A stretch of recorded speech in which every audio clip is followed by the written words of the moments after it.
Hello guys, good day sa inyo. This is Pinoy Homestead. Ngayon ito yung ating alagang halaman dito sa ating munting tahanan. Ito yung Ficus nana. Ayan. Or tinatawag nilang Ficus microcarpa. Ayan. Ito guys ay native sa Southwest Asia ang halaman ito. At ang maximum na height ng halaman nito ay 20 feet lamang. Yan. Ginagawa tong bonsai ng mga enthusiast. Madali lang tong gawing bonsai. Yan. Sa ngayon ito ay ating pinapalaki dito sa ating tahanan. Yan, nakatanim siya dito sa malaking pasong pula. Ayan mga ka-homestead.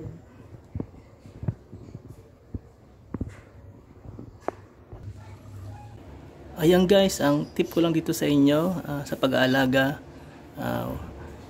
huwag idirekta sa araw ang halaman nito. Pwede naman shaded area lang para hindi masira yung mga dahon. Yan. Katulad nito, yan. Ang dahon nito ay may pagka-glossy green.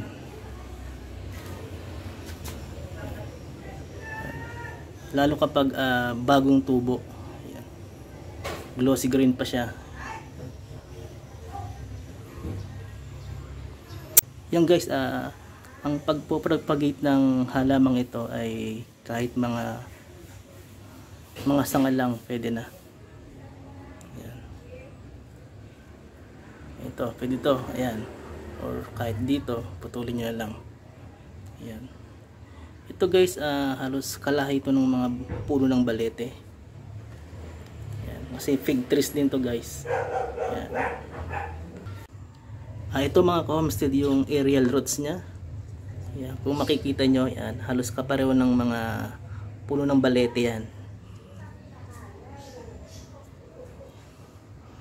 Yan. Kaya maganda rin itong pan-display sa ating mga garden. Hindi siya ganun kalakihan.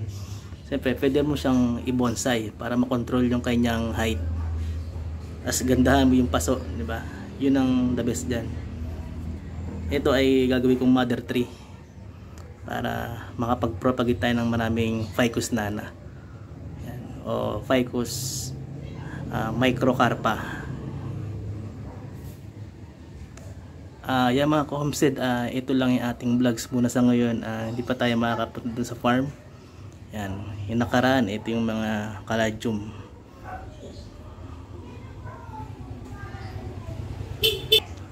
Yan mga homestead, hanggang dito na lang. Don't forget like, share and subscribe.